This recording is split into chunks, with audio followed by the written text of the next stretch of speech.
Salut les amis, j'espère que vous allez bien. Moi ça va. Bon, nouvelle vidéo. Mais avant tout, n'oubliez pas de vous abonner et d'activer la cloche. Ça fait plaisir. Oui, oui. Sur Instagram, je vous ai proposé deux sujets sur lesquels je voulais aborder. Je ne savais pas par lequel commencer. Et vous avez choisi le sujet perte de poids, bons aliments, mauvais aliments. Bon, vous imaginez déjà bien que je ne vais pas être forcément très pour. Mais avant tout, je rappelle, encore une fois, je ne suis pas coach sportif, je ne m'improvise pas coach sportif, je ne suis pas diététicien nutritionniste, je ne m'improvise pas diététicien nutritionniste, je ne suis pas psychologue, je ne m'improviserai pas psychologue, je ne suis qu'une personne qui a perdu du poids et qui essaie de partager son témoignage et de temps en temps un peu son avis. C'est ce qui va être le cas aujourd'hui, à la fois mon témoignage et mon avis. Et qui n'engage que moi et qui n'est pas là pour édicter une règle ou un principe ou lister une chose ou une autre à faire ou pas faire. Je donne juste encore une fois mon point de vue, ma perception pour permettre à chaque personne de pouvoir s'éveiller, s'interroger, se remettre en question, réfléchir et avancer par elle-même. Basta. Pour le reste, je continue à avancer. Bon, bref, sujet. Y a-t-il des aliments bons ou mauvais pour perdre de poids? Selon moi, non. Pourquoi je dis ça? On part du constat qu'une personne qui cherche à perdre du poids, donc en obésité, je ne parle pas des. Alors, peut-être aussi en surpoids, mais en tout cas en obésité, je crois que ces personnes-là sont déjà conscientes qu'elles n'ont pas forcément une hygiène qui est bonne. D'accord? De leur dire que tel aliment, en plus de ça, quand on lit ça, on a toujours cette petite phrase en dessous, tel aliment, tels sont, voilà les bons aliments pour perdre du poids. Parce que maintenant, il y a des recettes et des aliments pour perdre du poids. Moi, quand j'ai commencé à travailler sur mon rééquilibrage alimentaire, je n'ai pas vu les aliments comme étant des aliments perte de poids ou des aliments prise de poids.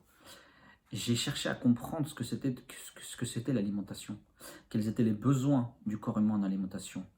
Moi, je suis je suis un humain, mais qui est composé de plein d'éléments. D'accord? Et je me suis dit, si moi-même je suis composé de plein d'éléments, c'est que les aliments sont composés eux-mêmes de plein d'éléments. Donc, on va réfléchir sur une vision plus holistique de l'alimentation et des aliments en eux-mêmes. Comprendre ce que chaque aliment peut apporter dans sa globalité, en général, dans sa composante, et pas que un glucide, qu'un lipide, qu'une protéine, qu'il y a des aliments qui ont des compositions que le corps humain aime parce qu'elle va favoriser ci ou ça. Oui. Mais est-ce que dans ces cas-là, on va devoir cibler uniquement ces listes d'aliments-là pour atteindre un objectif précis, ou essayer de travailler sur une hygiène à la fois physique, mais mentale? Parce qu'il ne faut pas oublier une chose, c'est que la santé, elle est physique, mais elle est aussi mentale. Donc, on part du constat, encore une fois, du fait qu'on sait très bien que quand on est en obésité, on a une hygiène alimentaire qui n'est pas équilibrée et donc qui n'est pas forcément bonne pour la santé. D'accord? D'interdire certaines choses, c'est très souvent le meilleur moyen de créer une frustration et de créer un retour et donc créer un effet yo-yo. Par contre, de faire comprendre et d'inviter les gens à essayer de réfléchir sur l'alimentation et l'interaction de certains produits, après que ce soit une alimentation transformée ou non transformée, on parlera un peu plus en détail du transformé. Sur le corps humain, ça c'est une bonne chose, parce que ça permet aux gens de prendre conscience de ce qu'ils sont en train de consommer et de ce qu'ils sont en train de s'apporter. Et de prendre conscience aussi de pourquoi est-ce que, en parallèle, ils ont besoin de ces aliments-là. Qu'est-ce que ça leur apporte? Qu'est-ce que ça remplace? Il faut amener les personnes, et comme c'est comme ça que moi je l'ai vécu, à essayer d'à la fois acquérir des connaissances sur l'alimentation et aussi une compréhension de son rapport à l'alimentation. Ce sont deux données qui sont indispensables. On ne peut pas avancer l'une sans l'autre. Et ce constat de autorisé, interdit n'aide en rien du tout les personnes à avancer. Parce que on part déjà sur le principe que déjà on va se frustrer. Bah oui, je sais que je mange mal. En plus, on me confirme que c'est mauvais. Bah donc, faut que, pour que ça se résolve tout de suite, il faut que je l'arrête tout de suite. Et donc, je vais me frustrer. C'est le principe des régimes. C'est le principe des régimes et c'est ce qui fait qu'on se retrouve avec des phénomènes de yo-yo, de troubles du comportement alimentaire qui s'accentuent parce que c'est ce que j'ai vécu. J'ai lu plein de listes d'aliments bons, sains, voilà, ce qu'il me fallait pour perdre du poids, pour être en bonne santé, tout ce qu'il fallait que j'interdise pour ne plus être en mauvaise santé, pour perdre du poids. Et finalement, bah, j'ai fait tout l'inverse. C'est-à-dire que j'ai essayé en faisant ça, mais je me suis frustré parce que j'ai pas essayé de comprendre aussi ce qui se passait. Parce qu'on m'a dit, c'est interdit, c'est mauvais, donc faut retirer. Il y a une différence entre expliquer aux gens l'interaction des aliments sur sa santé et de dire aux gens, ça c'est interdit, il faut que tu l'enlèves parce que c'est pas bon. Est-ce que tu sais pourquoi j'en prends? Est-ce que tu sais pourquoi j'en consomme? Est-ce que tu peux m'aider à faire en sorte que j'en consomme peut-être moins et pour pouvoir créer autre chose? Non. Et puis encore une fois, perdre du poids, c'est tellement de facteurs sur lesquels il faut travailler. Tellement de cases à remplir, à vider sur certaines choses, à remplir et ainsi de suite.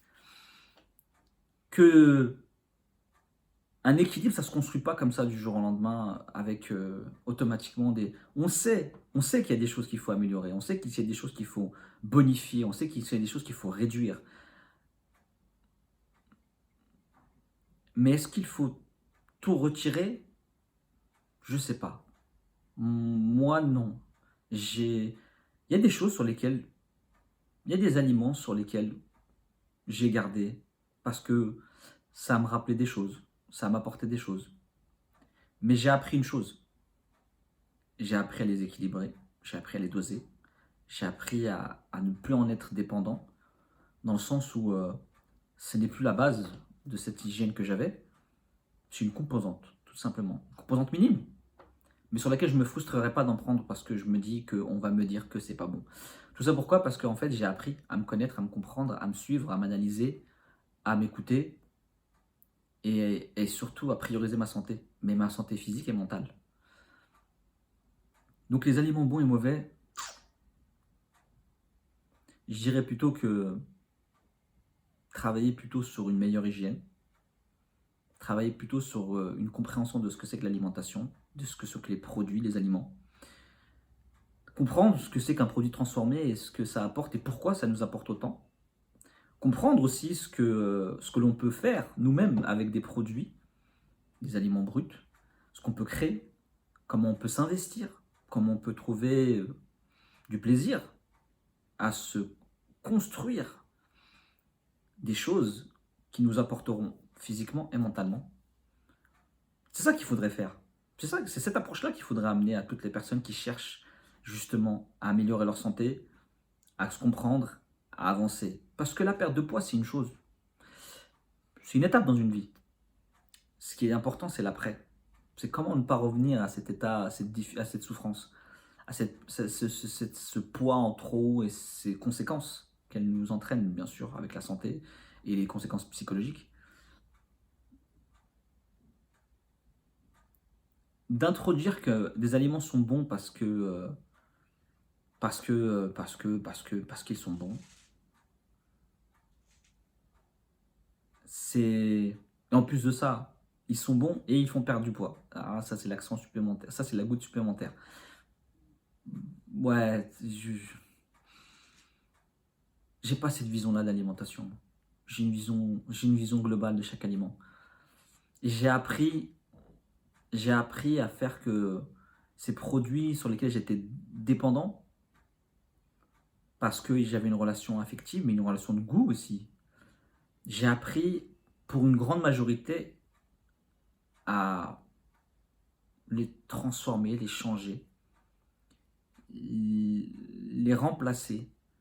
Mais par moment, il m'arrive de m'en prendre, d'en garder, parce que ça me rappelle des souvenirs, parce qu'il y a un goût. Est-ce que pour autant ça veut dire que je me mets en mauvaise santé? Pour le moment, je n'ai pas l'impression. En tout cas pour moi, je m'écoute, je fais attention à bien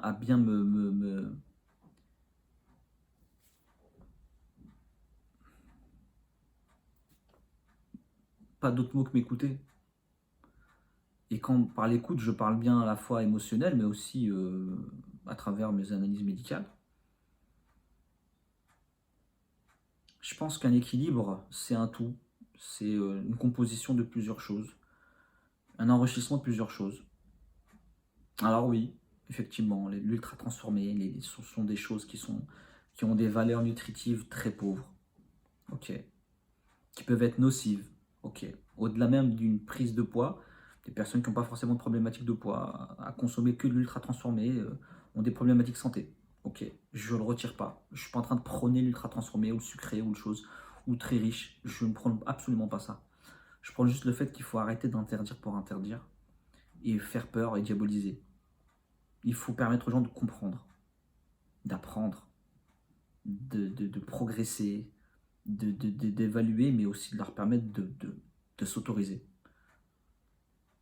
Et ce listing-là, pour moi, non. Et encore une fois, pour revenir sur la perte de poids, il n'y a pas d'aliments pour perdre du poids et d'aliments pour prendre du poids.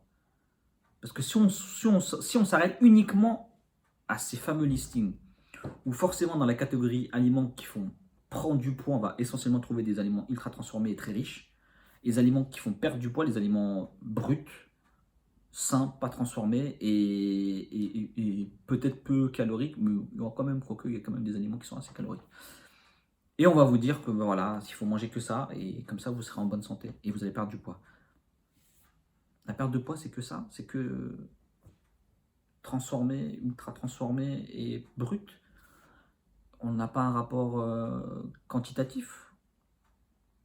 Il y a des gens qui mangent bio, il y a des gens qui mangent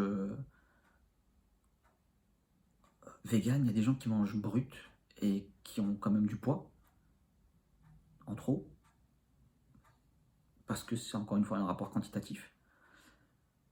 Il y a des gens qui n'ont pas de problématique de poids et qui mangent ultra transformé, c'est un rapport qualitatif. Donc je pense que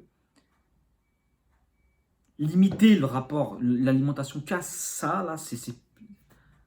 Non, elle est où la compréhension? Enfin, je veux dire,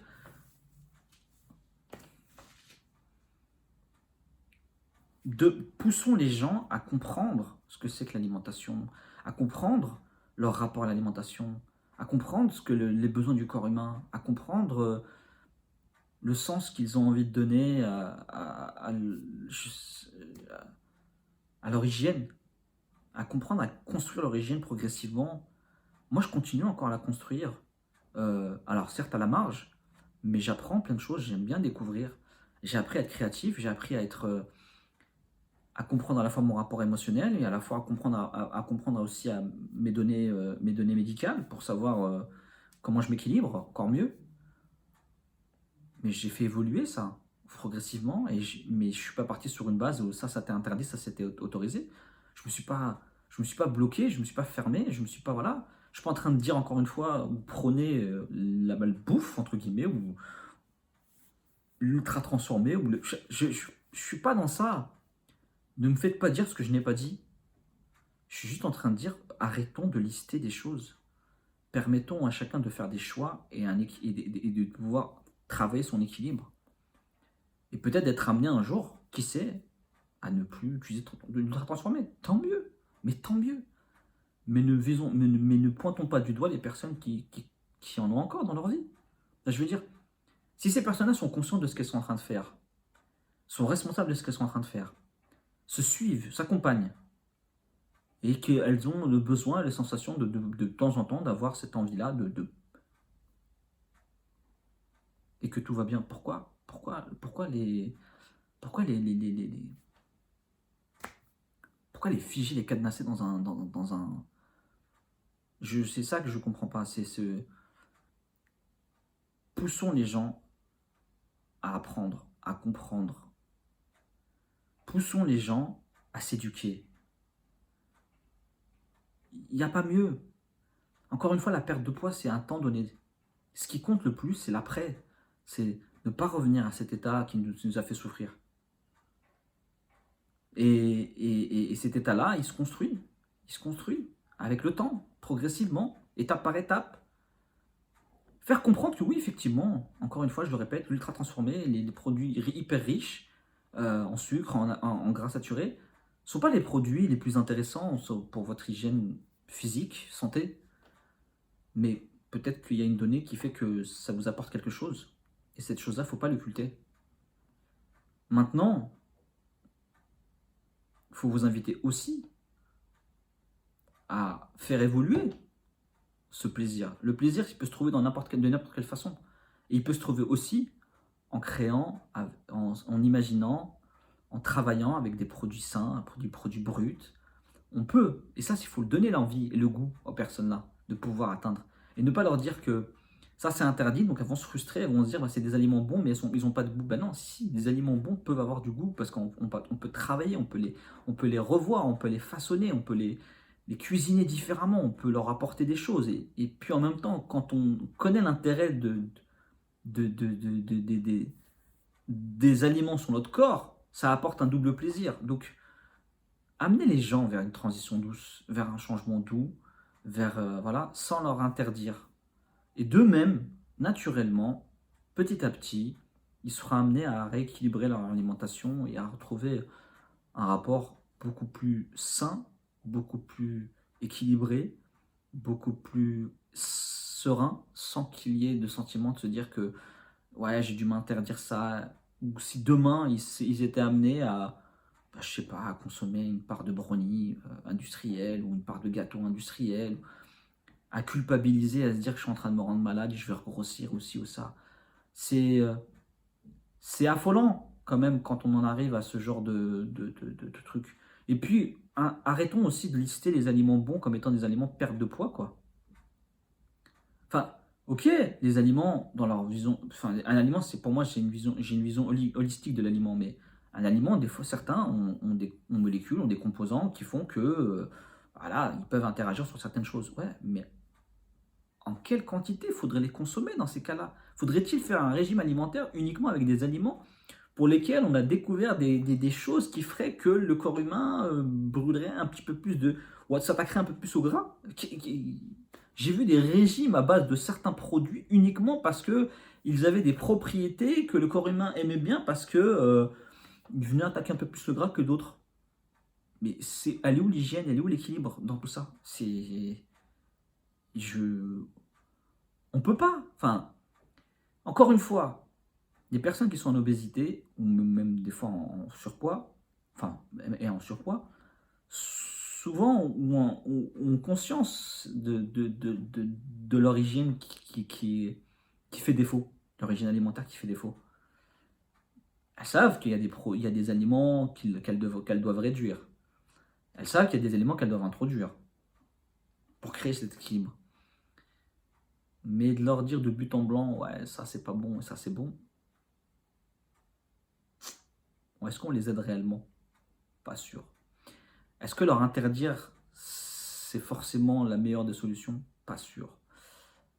Mais c'est pour ça que quand j'entends, ouais, ça me... J'ai du mal.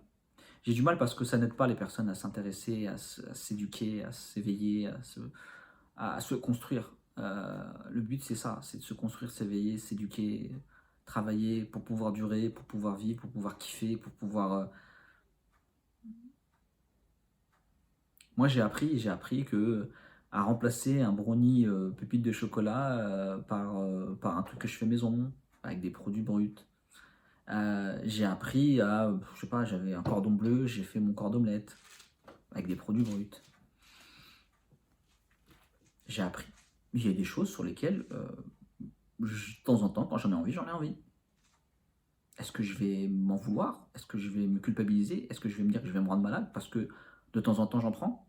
Je suis pas sûr, encore une fois. Aliments bons ou mauvais? Aliments perte de poids ou prise de poids? Non, là, j'ai du mal. Et j'invite tout à chacun à pouvoir à s'informer, à mieux comprendre, à mieux se comprendre et à regarder ce qui se passe à l'intérieur de soi et s'intéresser à l'alimentation. Vraiment dans sa globalité, parce qu'on peut découvrir tellement de choses. Et on peut et vous allez voir que l'esprit créatif va venir au fur et à mesure en vous disant ouais, ah, je pourrais faire cette recette en prenant tel produit, telle chose. Et finalement, on se retrouve à faire des trucs mais incroyables. Parce qu'on prend goût, parce qu'on prend goût à faire, parce qu'on prend goût à découvrir. Et petit à petit aussi, on prend goût à se détacher de certaines choses, tout en travaillant sur le rapport émotionnel qu'on a et ce que ça nous apporte. Mais ça ne nous interdit pas de temps en temps, pas de kiffer, de temps en temps, parce qu'il y a peut-être, je sais pas, un gâteau ou un dessert qui nous rappelle un événement de vie. Alors, c'est pas grave. Est-ce que ça veut dire que c'est cuit? Non. C'est ok, pas de problème. C'est votre équilibre. Le principal, c'est que vous continuez à vous écouter, à la fois dans la tête et dans le corps, que votre priorité, c'est votre santé, à la fois physique et mentale. Et votre équilibre, personne n'a à en juger. Tant que vous le vivez et que voilà et que vous savez que par moments il faut rebondir, vous rebondirez. Mais il faut voilà. Bon bref, en tout cas voilà, c'était ma vision un peu des choses. J'espère que cette vidéo aura apporté des idées, des réflexions, des envies. Vous pouvez ne pas être d'accord, c'est pas grave, hein, il n'y a pas de souci, je n'impose rien à personne, j'ai pas dit que j'avais la vérité absolue. Que celles et ceux qui ne consomment pas de produits riches ou ultra transformés, mais grand bien leur face, je leur souhaite plein de bonheur. Et je suis content pour elles. Pour celles et ceux qui, de temps en temps, consomment, tant que votre santé ne s'altère pas parce que c'est dans votre équilibre, grand bien vous fasse. Et puis, le principal, c'est qu'on est les seuls à savoir ce qui nous convient et ce qui nous fait du bien. Mais encore une fois, intéressez-vous à ce qui vous fait du bien et avancez. Sur ce, n'hésitez pas à lâcher un petit pouce bleu pour si vous avez aimé la vidéo, à commenter, et je vous dis à la prochaine. 1, 2, 3, go!